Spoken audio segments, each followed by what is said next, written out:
Man, this keeps stuff really hot. Oh, hey, how's it going? Welcome to World Breach number 12. Oh, don't you hate that when your like thermos cup is like too hot and it keeps all your stuff super hot, so then you drink it thinking it's going to be cooler, but of course your new thermos cup is like crazy pants and it burns the hell out of your mouth. But to help you escape that kind of damage, I'm here with World Breach number 12 from Sean Hunt's Monsters, where we discuss the files that can help you escape the cage that imprisons your mind. Thanks and gratitude to everyone who has shared, liked, and subscribed, and your help against this battle we're all conducting against the forces of darkness, which is kind of everywhere. It really is, you know? Now more than ever, we're kind of realizing that we live in a pretty spiritual world. And there's this weird sort of thing that is happening that kind of tells you that you don't live in a spiritual world. And the funny thing is usually when you got people like me standing there going, oh, we live in a spiritual world, the next thing they hit you with is some holy book, you know? Oh, we live in a spiritual world. And eventually you're like, yeah, we kind of do live in a spiritual world. And that's when they go, that's why you need this trademark religion, which is going to make you, you know, you either bow in one direction a whole bunch of times, or you have to accept this zombie guy, or you got to, you know, go smack your head against a wall, or wear a funny hat, or do whatever you got to do, or, you know, worship some guy who's in charge of something, but above everything else, give them your money, because that's what they want. And that's not, we're going to do the first part of that, where I sort of point out that, well, we live in a spiritual world, and we crave an answer to this. We crave an answer to the fact that we do live in a spiritual world, but we don't really have any answers. So rather than allow yourself to be manipulated, rather than allow yourself to be kind of forced into a belief system, I think we should talk about it. I think you should come on over to our Discord server and you should meet the good people that hang out there. And you can look at these kind of notions where it's all just people trying to live their lives, discussing. It's not always that. Quite often there's a huge discussion about people's kids or what projects they're working on or what have you.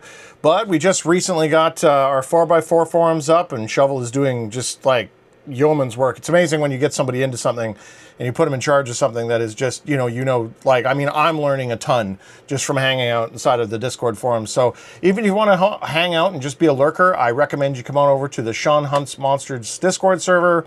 Lurk around, see what you like, and I'm pretty sure you'll find that we're a pretty cool bunch of dudes and dudettes, the Dudes Collective, all-encompassing dudes. The dude abides in a... Can chicks be dudes? I think they can. I mean, I know the original description of a dude is not entirely flattering, but I think that when I refer to dudes moving forwards within this program, I am trying to be as encompassing for whatever, you know, sex or gender you identify as. So let's get into it a little bit here. Let's talk about what's going on in our spiritual world. I got a little bit of fortean news, and I came across this story, and this is a crazy story, and it's in mainstream news, but this is quite honestly one of the most spiritually deranged things I've ever heard. And it's sort of like the frog in the boiling water, you know? They'll start doing things that are like, anyone would know that this is bizarre, but because we've slowly been introduced, like Josie would be able to say this is a bad idea, you know what I mean? Like, what? A child would be able to tell you not to do this, but because we've been so conditioned, we accept this somehow, and you're like, oh well, I guess that's okay. You know, these universal truths that we've understood since the dawn of time, you know, about men and women and everything, it's all slowly being garbled up so that you don't even know which way you're going. You're super confused, and it feels like you're this person who's got a bag over their head, like you're drunk with this weird drug they've given you, and everyone's laughing because they've got control and they're just hitting you with sticks for their own enjoyment. And that's what some people think this whole loosh farming is, these beings that are farming us for our energy. But getting back to this story, headline, Injecting the Fat from the Dead. Yes, a new controversial cosmetic trend has emerged in the United States that involves using cadaver-derived fat as an injectable filler that enhances breasts, hips, and buttocks. I mean, cadaver-derived fat. This is produced as primarily marketed under the brand name Aloe Clay by the company Tiger Aesthetics. Recently, a 34-year-old Manhattan financial professional, what is a financial professional? Shared her experience of spending nearly Rs 40 lakh on the procedure to this is from New Zealand. producing to enhance her hips and rear, fill her hip dips, and fix her previous liposuction issue. Oh, so we're going to take out your fat with liposuction, and then we're going to replace it with the fat from dead people. She told the New York Post she considered it ethically sourced. Well, that's good, you know, because if I'm injecting the fat from the dead, I definitely wouldn't want people killed so that I would, you know, since cadaver tissue is commonly used in medical practices. Well, if it's not commonly used in medical practices, what is, does it always used, or is it like some living fat maybe? Like, it's highly regulated and ethically sourced. It's like we're recycling, she said. Yeah, so it's fat. It's harvested from organ and tissue donors who have donated their bodies to science. It is then sterilized, purified, and processed into an acellular fat matrix, meaning all DNA and living cells are removed to prevent an immune response. It's frequently used for thin patients or those who already had liposuction and lack enough of their own fat for a traditional Brazilian butt lift.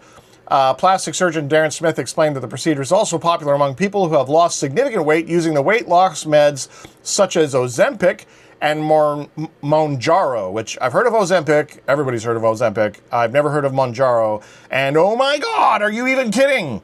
Are you even joking right now? Like, in what world do you not see, like, okay, so how about we just don't go to plastic surgeons? Okay, like, plastic surgery has its role. Don't get me wrong. You get horribly disfigured in an accident and you want to make it so kids don't scream when they see you. Awesome, I get that, okay?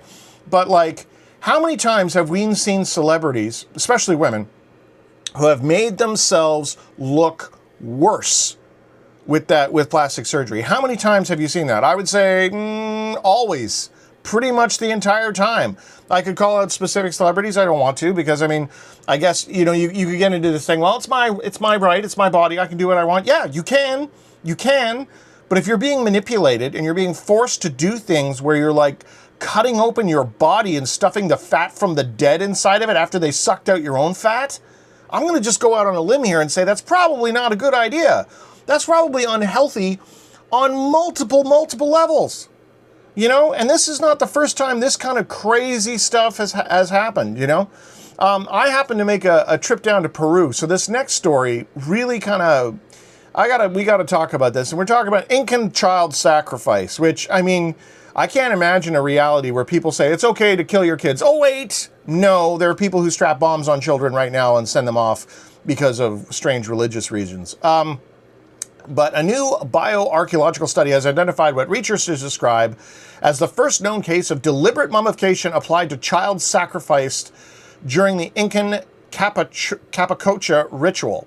The finding comes from CT scans and frozen child mummies recovered from the high Andes. It suggests that at least in one case, the body was modified after death, possibly transported and even repaired in a symbolic sense. The research team, led by bioarchaeologist Dagrama Socha, University of Warsaw, used a computing tomography to examine 4 naturally preserved child mummies from the Ampato and Sarasara volcanoes in Peru. Volcanoes again. Lots of weird UFO stuff at volcanoes. Revealing injuries, disease indicators, and post-depositional damage that cannot be assessed reliably from surface inspections alone. Now, child sacrifice is, I'm going to go out on a limb here and make a wild statement that child sacrifice is a bad idea. Generally, anything that involves killing kids is a bad idea. Pretty much anything that involves killing anyone is pretty much a bad idea. I'm gonna go out on a limb and say that. Life is a super precious thing. I'm an anti-suicide guy. I don't think you should kill yourself. That's a personal call. Like, there's these people whose lives are like filled with suffering, and you know, I would like to think that I'm one of those people who could take that. You know, I'd like to think I'm one of those people who could, you know, that suffering would reveal some sort of truth and you'd be able to try to find some beauty somewhere. Or maybe you can use that suffering to make other people's lives better, serve as an example, try to help people through their trials and tribulations. There was a guy who was my neighbor. His name was Nagy. Frank Nagy was his name. And he lost his arm in Ortona. And he was one of these World War II guys that was so badass that, like, you know, you could train in a temple for like 1,000 years and you'd never be as badass as this guy was, just naturally. This was a dude who got blown up in a trench in Ortona, on the beaches of Ortona, and his arm got blown off. And literally he came to, stood up, walked to the aid station that was like a kilometer away with no arm. And then, you know, the war's over for him. That's it. But he built the house, this house that I'm living in right now, he built this house with one arm. And they used to have him go and talk to people in hospitals who were limb amputees, you know what I mean? And I mean, that's got to be that's a brutal hit, man. That's a bad day. So you gotta think about what that would do to your mind. And to have this guy come in who is this tough old bird, I mean, I just knew him socially. He would go over and he was just, nothing slowed this guy down. He'd mow the lawn. He built his own like prosthetic arm. This guy was just as tough as they come. Part of that generation that just, you know, we don't stand a chance. And yet, you know, he lived until a ripe old age. Brain cancer eventually got him, God love him. And I often think of him. But yeah, Frank Nagy, toughest dude I probably ever met in my life. Now, the point here, getting back to this child sacrifice thing, suicide's not an option. So sacrificing your kids for something? No, just no. You know, like there's no God that's going to condemn you because you saved your child.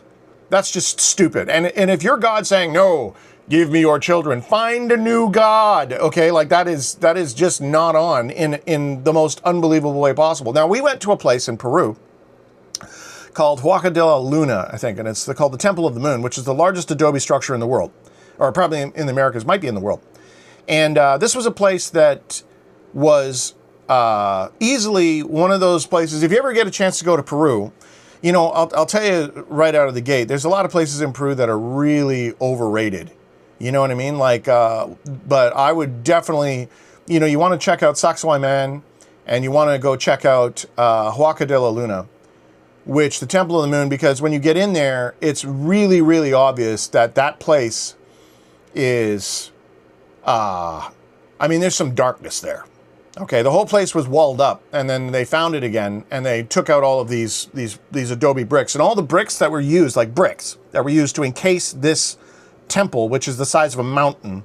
Each brick was cast and had a family signature on it. So these bricks weren't just, you know, something they mass produced. These bricks had to be fired. I mean, it was a big deal. And it's the largest structure where everybody focused their efforts to try to bury this thing. And as they uncovered it, they found these boxes that are essentially like treasure chests filled with all the temple stuff, so like robes and sacred artifacts, anything to do with this temple, they walled up and they buried the whole works. And the crazy thing is they went about 250 yards in one direction and they built a new temple called the Temple of the Sun, which, you know, everybody's like, they got there, just like everything else in Peru, you know, there's the standard archaeology that is a bunch of swamp gaslighting and, oh yeah, the same civilization built all this stuff, you know, that giant 9-angled stone block there and this super crude wall over here. Yeah, same civilization built that. Yeah, okay, pal, whatever. But when we were in there, in the Temple of the Moon, we went into a room and the guide, it was only 3 of us, and there was a guide who was, you know, taking us around.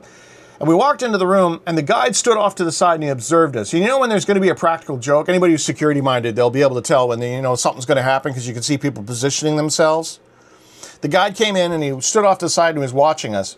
And I walked into this field, and if you've ever dove, it was like walking into a like a current underwater, where it was like you walk into it and it just hits you. And it wasn't like mild. It sucked the air out of my lungs, and I took a step back. And in this super precious archaeological place, which I was visiting as a foreigner, the first words out of my mouth, I went for it. I was like, blah, blah, blah, blah, blah, because I can't shut up. And I go, blah, blah, blah, blah, blah, blah, blah. I step into this field near this sacrificial spot where they used to cut people up and drink their blood and everything in this weird little temple location. I get just close enough that the field hits me, and I'm like, oh, I take a step back. The first words out of my mouth before I could stop myself was, this place should be destroyed. And the guy, I was like, and then I immediately felt bad, because this is Buddy's culture, right? I'm like, oh, maybe I shouldn't be the white guy coming to your country saying we should nuke this. But he just laughed. And everybody else felt it too, and it was so strong. I'm here to tell you, it was so strong that you could put your hand out and you could touch it and trace it down to the floor, and I could draw a line in the sand, in the dust that was on the floor of where the field started and where the field was not. It was that strong. And it was one of the most bizarre experiences of my life, but it shouldn't have been, because of course I've been into this stuff forever. Now, I tell you all this because the Incan culture was into some wild stuff, and nobody really knows why. There's a lot of, I mean, these same archaeologists are like, oh yeah, the Incans built everything. They built Sacsayhuaman, they built it all. They did it all in 100 years and then they died. Yeah, I don't think so. Machu Picchu, you know, everybody shows you Machu Picchu and there's the terrace and all that. Sure, that's cool. But at the top of Machu Picchu, there's this weird monolithic structure that's kind of like everything's been built around it, which was there far longer than everything else around Machu Picchu, and there's no way the Incans built that. Like, there's some wild stuff going on here. Maybe it's ancient aliens, I don't know. Maybe it's outworld entities, I don't know. But I tell you this much, it sure wasn't a bunch of guys who didn't have the wheel or any written language who built this stuff. And furthermore, do you actually believe that these guys who are like drawing all this stuff, like there's so many holes in this, there's so many different, you know. So one of the things I found at this, you know, because it's a hell of a thing to watch, man. It was like brutal to go in there and see this place. And you see all the artifacts. For example, one of their drinking vessels was a picture of a dude who was like, had his hands tied behind his back, and the jug, the handle of the jug was like a chain that was around his neck that would go back. And there was a cobra coiled around his stomach going towards his crotch. And I'm like, and there was a bunch of these. It was like standard drinking vessel. And they said, I asked, so what's the deal with this, to the guy at the museum there? And he's like, oh, yeah, that's how they used to execute people, is they would take a poisonous snake and they would bite you on the testicles. And then your testicles would swell up because that's how the venom interacts, and then that would kill you. And I'm like, who thinks of that? Like, who comes up with that? Like, were we all sitting around smoking something and being like, oh, yeah, you know what we could do? Like, and this is on their drinking vessels, man. Like, that to me is like all kinds of messed up. And when I, you know, visibly reacted to this, I'm like, wow, it sure sucks to get caught by these guys. Safety tip, don't get caught. And he's like, no. They did this to their own people. Blink, blink. What? And then I'm like, wow, that really sucks. And he chased it with saying, oh, no, the other guys just down the road, they used to vivisect their own kids. I got nothing. You know, I got nothing. You know, what are you supposed to say? Like, go Spanish. Like, what exactly do you say to that? Where you got people vivisecting their own children. Well, that's just their culture. No, I don't know. No, bro. Like, don't cut up your kids as a notion. You know, sort of safety tips here. And it pains me that I'm the guy that has to say things like, maybe child sacrifice is bad. You know, child sacrifice is bad. Also, don't inject the fat from dead people into your face after you have it sucked out because somebody told you you're going to be beautiful. Okay? Older women are gorgeous. There's lots of women, as they age, they get better looking. Like, this weird obsession our culture has, and everybody knows it. Everybody knows it. It's this weird cage that they've got around our brains that's making us do this stuff. It's nuts. We live in a spiritual world. And we have since the beginning of time, and everybody knows that. Now, more evidence of this is that I'm going to talk about the world's most haunted. Now, hauntings and ghosts, okay? Everybody knows there's ghosts. Well, I don't believe in ghosts, says someone who's never looked for them, never been anywhere, never done any reading, okay? Everybody knows somebody that's had an encounter with a quote-unquote ghost. Now, that could be a force, something that moves in the room, some kind of paranormal activity, you know, 6 one, half dozen the other, unless you see like some Civil War dude who's standing there and you can see through him like the total movie ghost. People don't know how to deal with that. So they'll oh, I don't know, it could have been a breeze, and your brain will lock onto this. But I mean, because everybody knows ghosts are real, why has this got a stigma attached to it? I mean, I would say that there's probably more people now that have seen ghosts that may have seen UFOs, but we sort of avoid the whole ghost thing and they focus on the UFO thing because UFOs are way up there and you can't do nothing about it, whereas ghosts are in a set location where you can go and investigate. There are people who make money selling gear to people to go investigate ghosts. Well, those people are suckers. No, I don't think so. I think those people have probably seen or experienced something that they're trying to understand. Well, it's not consistent. Well, neither is fishing, but that doesn't mean fish doesn't exist. A guy can go out fish all day and not see anything. Does that mean there's no such thing as fish? Obviously not. You're going to have the psi uncertainty principle, which is there's something to this. But there are locations in the world that you can go to that are haunted, and you can have these experiences for yourself. And there is nothing, like I'm telling you, when I had that experience in that temple, that busted me out of my cage like right now. Go look before you say there's no such thing, because if there is such thing, and there is, we are more than our physical bodies, and this is one of the most important things that we need to focus on. We need to understand that, yeah, there's bills, yeah, there's stuff that's going on, but maybe we shouldn't spend our lives just playing video games. maybe we should spend our lives trying to like enhance ourselves in some way. Maybe some meditation isn't a bad idea, said every single culture in the world. Maybe we should do that. So one of the places we're going to talk about is called Chillingham Castle. And V over there in the UK, maybe you want to go check this out, bro. Go give us some footage so we can upload that, throw it on your channel. He's got a good channel. Hidden deep in the Northumberland countryside. I don't know if you're near Northumberland, but I mean, England's not that huge. I'm sure, you know, get a bike, drive over there, look like a badass. Because that's what's important. No, I'm just kidding. I'm just kidding. Well, I'm actually not. You probably should get a bike, bro. But hidden deep in the Northumberland countryside, the tiny village of Chillingham, which, I mean, who made this up? Chillingham, is home of one of the Britain's most chilling attractions and one of the strangest natural wonders.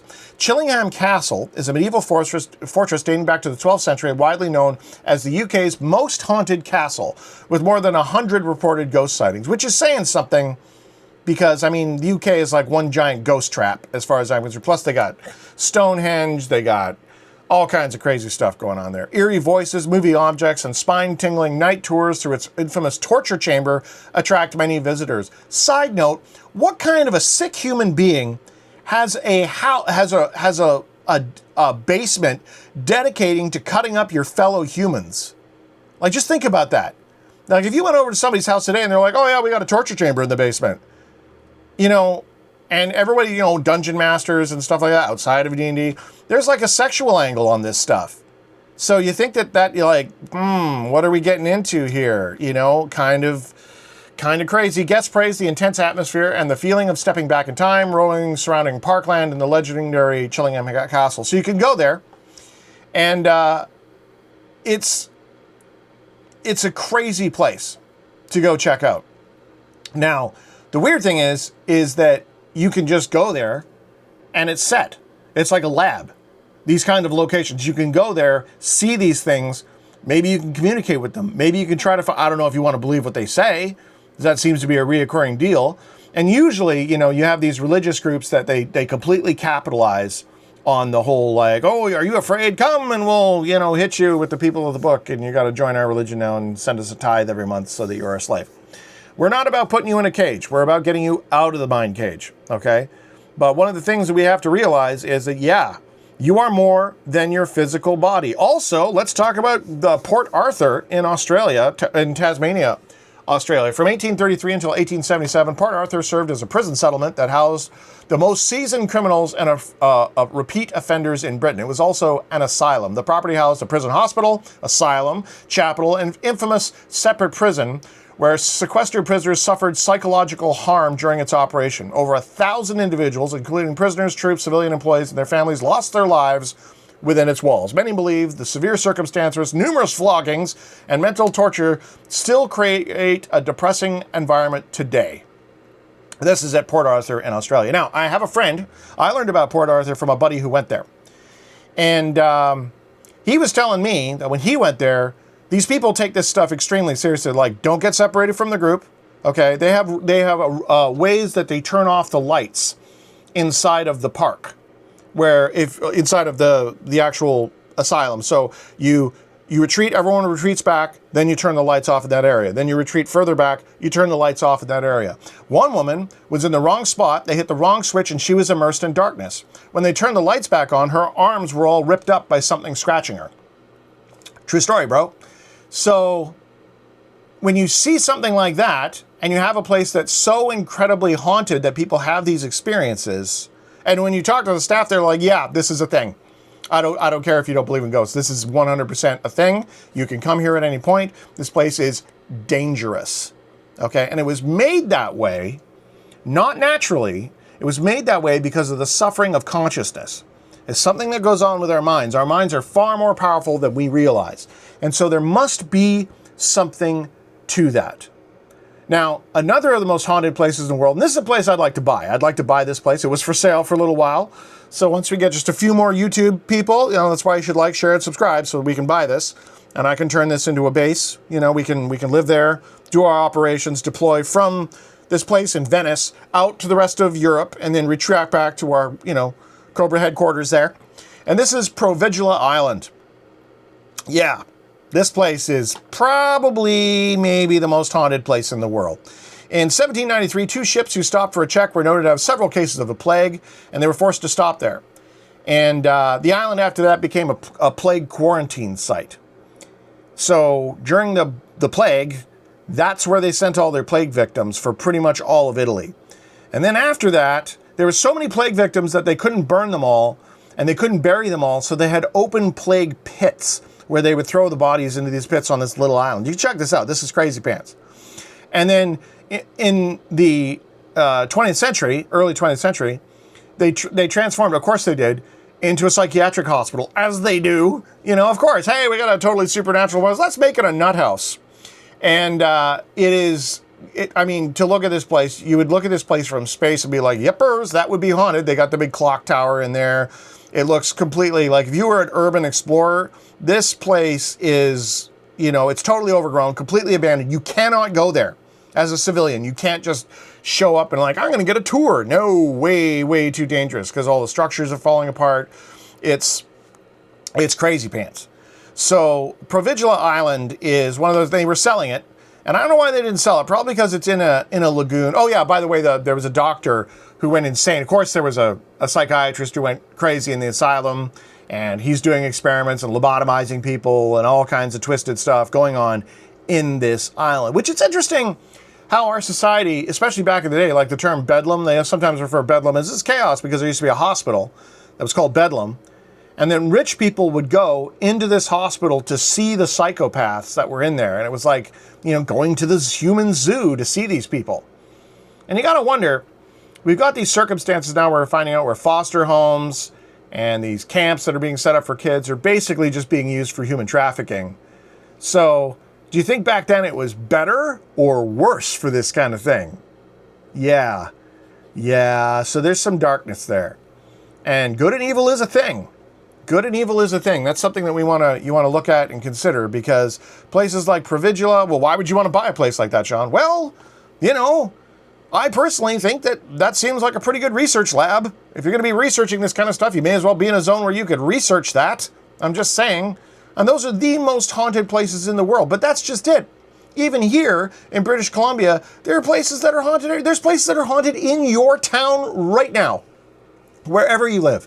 There are places that are haunted, and there's news stories about it all the time. Another place in the UK was this just in the news. There was a haunted hospice. A newly unearthed email from a British hospice revealed how the facility's chaplain reached out to an exorcist about staff concerns over paranormal activity. The surprise message was sent in August of 2023 and came to light this week during a Freedom of Information request from the Telegraph newspaper. In the email, the chaplain from Priscilla Bacon Lodge Hospice in Norwich wrote to the representative of the Church of England regarding the facility's impending move to a new building. After detailing concluding ceremonies and preparations for leaving the location, the writer requests your prayers concerning a rather unusual issue that had arisen at the site. It's been a difficult time, the chaplain explained. I'm currently awaiting advice support from the deliverance team for some paranormal incidents that have been really upsetting the staff. A deliverance team mentioned as a group of Church of England ministers tasked with performing rituals and exorcising experience from possessed people or places. Now, there are those out there who will say that possessed people are just mentally ill, okay? And that could be the case. I mean, I also think the two are not mutually exclusive, you know, because if somebody's possessed, if there was a being, it would probably want to be concerned as someone that was mentally ill. And there's a lot of mentally ill people that hear voices, that tell them things. Maybe some of the things they tell them are true. Maybe they're telling them things they can't understand. Maybe they're speaking in languages that they couldn't possibly know. We're dealing with forces that are unseen that we're not aware of. And yeah, it's scary stuff, man. It's scary stuff. There's some stuff going on with this that we're not aware of.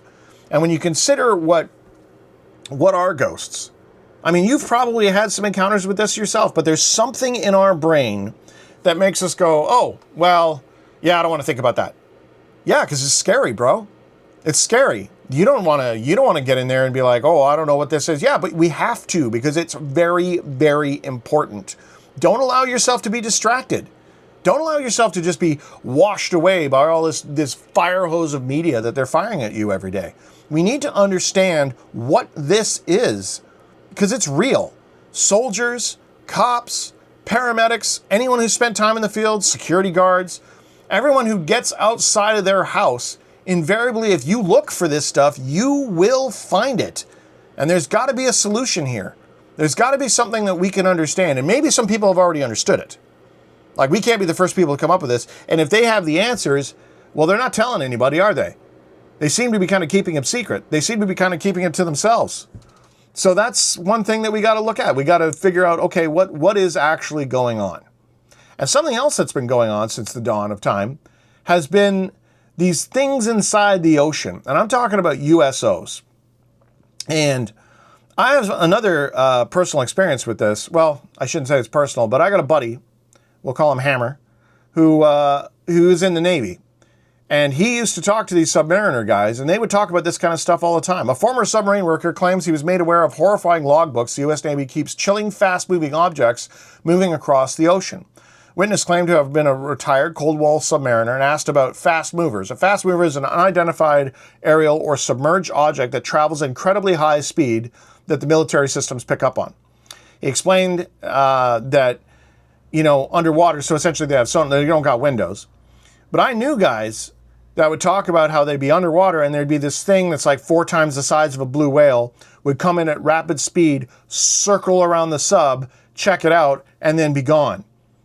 And they got no idea what this thing is. They call it a biologic. They say, oh, some kind of biologic. We didn't know what it was. But this is a real phenomenon, and it's been happening pretty much since man got on the ocean. What is that? What are we dealing with here? Now, is this something that comes through a world breach, or is this just a creature that we're sharing the world with? Or is there something that lives inside of the oceans? Because if I was an alien species or an outworld entity of some type, and I wanted to have a physical presence without these pesky humans always getting on me, being at the bottom of the ocean would be a pretty good deal. They can't go there. They can't get to it. So it's like the ultimate fortress. You've got a moat on a 360-degree basis. They can't get to you. So it kind of makes sense that that's where they would hang out. And if they've got this kind of technology, something to that. Now, somebody who's done a bunch of work on this is Richard Dolan, and I really enjoy Richard Dolan. His interviews are really, really good, and he's just released a new book where he talks specifically about the history of USOs. But this is getting play now because USOs are one of those things that we can't get close to.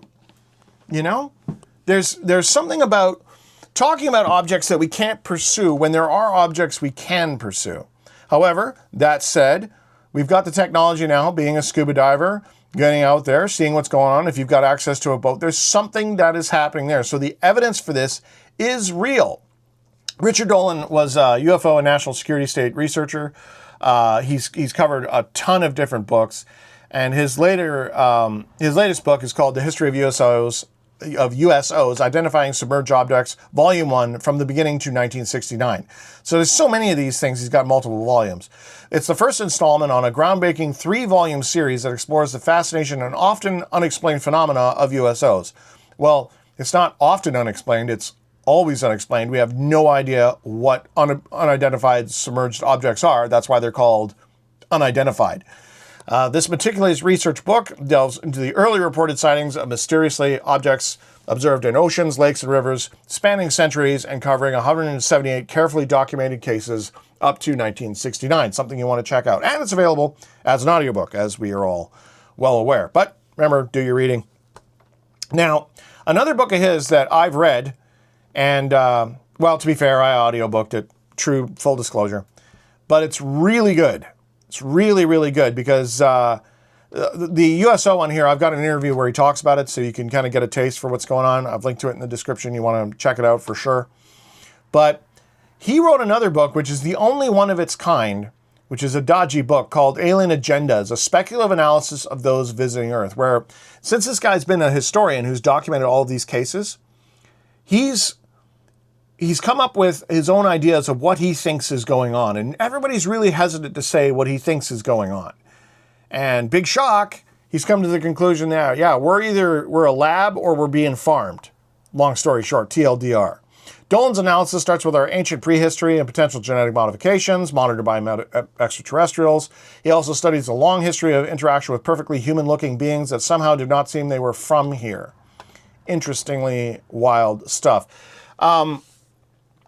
Now, he talks a lot about this and how these beings exist in our world. And it's becoming very obvious to me as you record these reports, that we do have breakaway civilization technology. Now, that breakaway civilization could be Lockheed Martin. It could be these groups that have this tech and they're keeping it secret. That Tic Tac that we came across there, I don't know what was going on there, but there's something weird about that Tic Tac encounter, you know? There's something off about it. Like, you'd have to be a pretty unlucky alien force to run across the USS Nimitz as a battle group. You know what I mean? And then you send over, what do you send over to check it out? You send over 2 F-18 jets that are totally unarmed. So let me get this straight. You got something, you don't know what it is, coming in from space, flying down to the deck just off the water, and you're going to send over 2 unarmed fighters to go check it out? You don't call battle stations on the ship? I mean, there's something weird there, isn't it? Isn't there something kind of odd about that? So I kind of think that, and not to mention you'd be the unluckiest alien ever to your first encounter to be with the Nimitz battle group. Like, that's, you know, if we were going to fight, that would probably be the most heaviest thing we could bring to bear. But yeah, so I kind of think that the Tic Tac and some of the stuff that we're seeing is actually human. I mean, it's not human tech, but it's tech that we've pirated, we've taken in, we've reconstructed, and we've built this tech so that we have some sort of these craft. Now, people say, well, if that was true, then, you know, we'd be seeing in all these wars. Would we? Because if you can get away with using, you know, a light caliber rifle, why would you go with a heavier caliber rifle? Why would you reveal all the tools of your trade, all the tricks up your sleeve, unless you absolutely have to? Especially if there's a bunch of money involved here. So there's like secrets within secrets with this stuff. And my evidence for saying this is not just, you know, the speculation regarding that Tic Tac, which is pretty weird. There's also stuff like this triangle craft that was seen at Groom Lake. A nighttime thermal image captured during a flight activity involved a B-2 Spirit shows a sharply triangular aircraft that resembles an unexplained platform photographed over Wichita in 2014. Anders Otterson, the man behind the popular Uncanny Expeditions YouTube channel, spotted something particularly intriguing on his last trips to the Groom Lake area, which is where, you know, Area 51 is. While camping on Groom Lake Road and monitoring the nighttime activity early January 14th, 2026, so this is very, very recent, Otterson captured thermal imagery of a sharply triangular Dorito-shaped aircraft operating the restricted airspace above Area 51. Dorito is a nickname commonly used by observers to describe an aircraft with a sharply triangular shape. I just want to say that's like, you're dealing with stolen technology from an alien species, and that's what you're going to call it? You're going to call it a Dorito? I suppose you got to say do something to kind of take the fear factor out of this, but like, holy crap, man! Holy crap!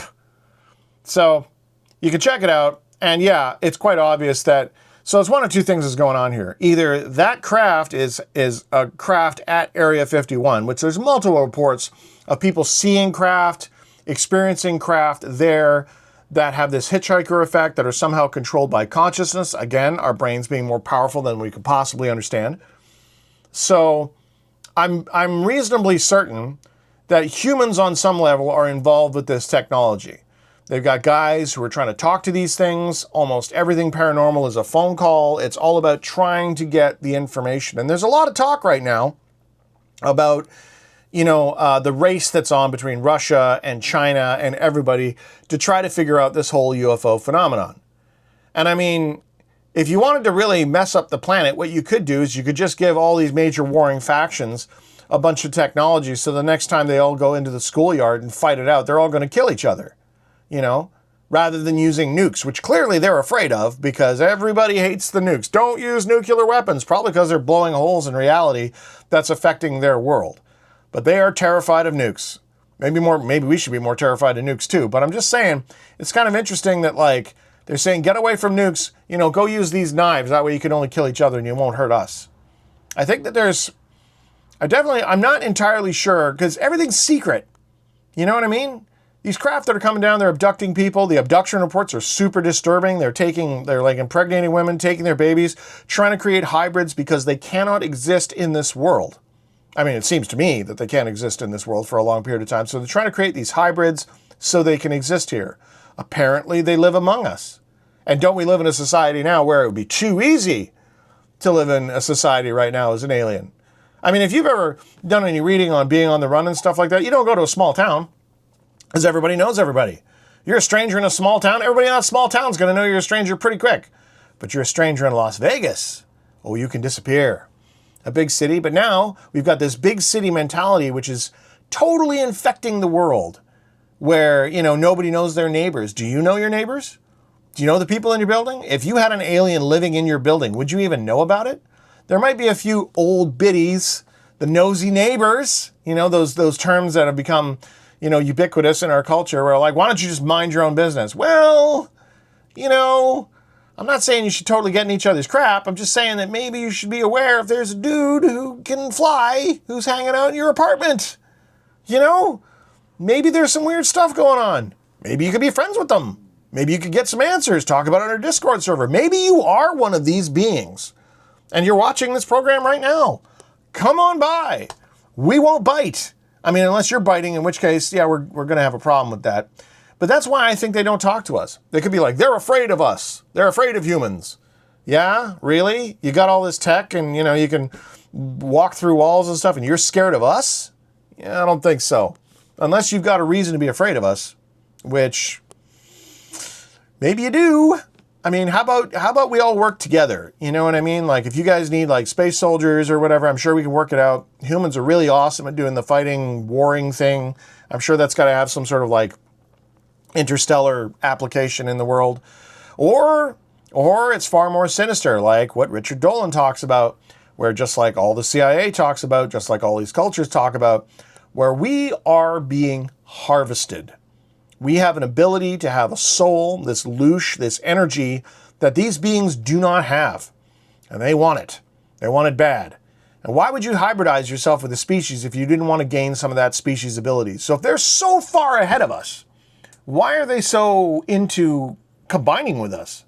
If we're just these crazy monkeys with nukes, why are they so keen to hybridize? Why are they cutting up the cows and trying to figure out how we work and hybridizing and taking the babies and stuff? What's that all about?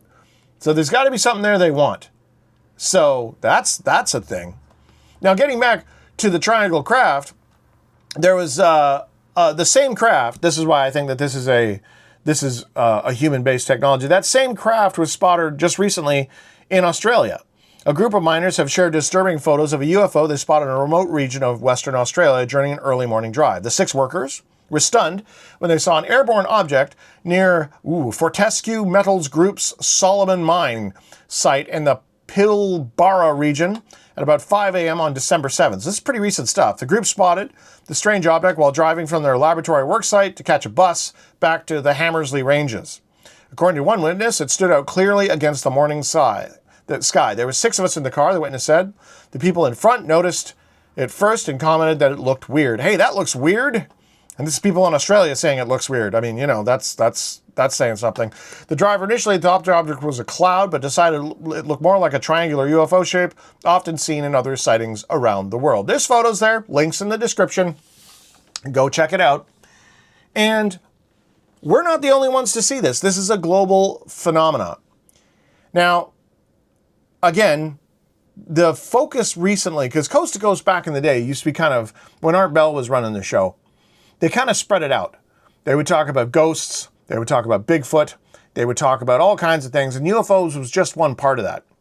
But in the last few years, the UFO phenomenon has completely taken over. That's the thing that's getting all the play. And they're saying, well, that's what people are interested in. I don't think so. I don't think so. I think we're being manipulated here. I think that there's a focus on the UFO thing because, I mean, there's a lot of people that have had encounters with paranormal activity. More to this, a lot of people that have this UFO reports, whatever, that has also got a massive paranormal element to it.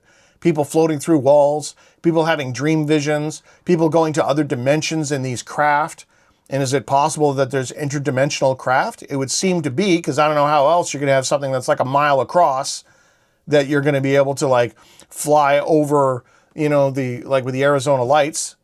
Like how are you supposed to do that moving at speed with something the size of an aircraft carrier? Clearly these things have some kind of interdimensional, paradimensional quality to them. We film them all the time and they phase out of existence. They just vanish. Jacques Vallée knows it, and anyone who's done any research in the field will be able to tell quite easily that these things are not only not from this world. I mean, when I say they're not from this world, they're not from this universe. They're going somewhere. Even if they phase out, like in that documentary, A Tear in the Sky, there's a rip in the sky, and they see this UFO come through it. That's going somewhere. That's going somewhere. Now, it might be somewhere in our own galaxy. That's possible. It could be another world. And this consciousness, our little ball, blue ball here, which is looking more and more like a petri dish every day. The stuff with the moon and everything, you know. There's a lot of beings that are going to be coming here doing lab experiments. And we're, unfortunately, all the lab rats in the cage. Not so great. And so, of course, just like in any sort of circumstances where you've got people that imprison, there's going to be those people that try to serve these beings that imprison us so they can have a better spot in the chow line. And that's probably what's going on here. Now, one thing that George Knapp and Jeremy Corbell, I think George Knapp might actually be, like he's connected to the CIA. Okay, like the guy is probably been read into, he knows more than he says he knows. And I don't know if he's directly working for them. I mean, does anyone directly work for the CIA? I don't know. But there comes a point when you get into this stuff, and when you get far enough into it, they sort of like approach you and they throw a tentacle around you and then they got you. And if you know something that you're not saying, then you're being controlled, okay? I'm not into limited release.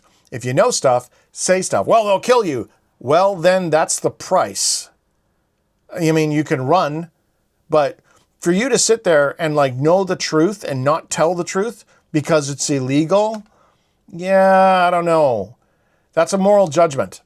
And I think that there's stuff that we know about that we're not talking about, maybe because, like, why are the men in black, if they're human even, why are these good people? Because, you know, everybody likes to rip on the military. Why would these people who are good people be willing to kill people to keep a secret? That secret's got to be pretty terrifying. So let's look at this in the latest episode of Weaponized, which I do enjoy, and I like George Knapp as a person, but I'm a little bit dodgy because it seems like a lot of these guys in the UFO community, especially people that have been there a long time, they know more than they're saying. But George Knapp and Jeremy Corbell delve into the long secret world Soviet-era UFO problems, drawing on Knapp's groundbreaking investigative work in Russia during the 1990s. Amid the openness of Glasnost and Perestroika, Knapp traveled to Russia twice, securing unprecedented access to high-ranking military officials, scientists, and classified documents that revealed extensive Soviet UFO investigations, programs which U.S. intelligence believes are still underway. Now, call me crazy, but I think it's highly unlikely that George Knapp would be able to go to Russia and get all this stuff without having, you know, at least some CIA guy being like, hey, George, hey, buddy, we need to talk. Key revelations included the Setka program, a decades-long nationwide effort led by Colonel Boris Sokolov to collect thousands of UFO reports from military units, and Thread 3, a sophisticated analysis initiative aimed at reverse engineering UFO technology for military advantages. Thread 3. I mean, the Russians really, you know, that's one thing I do like. The Americans have really good names for stuff, you know, like Lone Wolf and like Ravage Moon or something like that. But like, boring. Thread 3. It's super boring names. But you got to think, you know, how is it possible that he was able to get over there and do this stuff? How is it possible that even during the 90s, you know, he's bringing back all these documents, and one of the senators was asking him, was like, how is it possible that you bring back this phone book file in the 90s and you're not busted for it? How is that possible? Well, it seems, he's like, well, I don't really want to say it because I may have to go back there one day and do it again. Right. Okay, bro. Well, you know, we'd like to know how you flew. Well, I'm not going to tell you how I flew because I might have to fly again. Yeah, I don't think so, homie. So there's something going on here, and we are being manipulated through knowledge. We're being manipulated by people who know stuff that we don't know. Whether or not it's the Peruvians and these Incans, well, I don't want to label the Peruvians, they're good people. Crazy motorcyclists, let me tell you.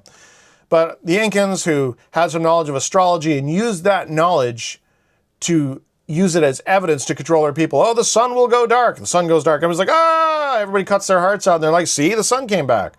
That's using knowledge to manipulate people. That's one of the oldest games there is.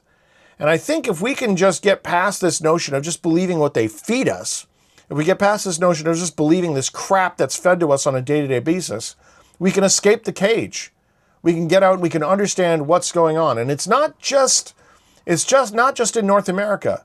It's in Russia, it's in Australia, it's in the UK. You can bet it's really heavy in China.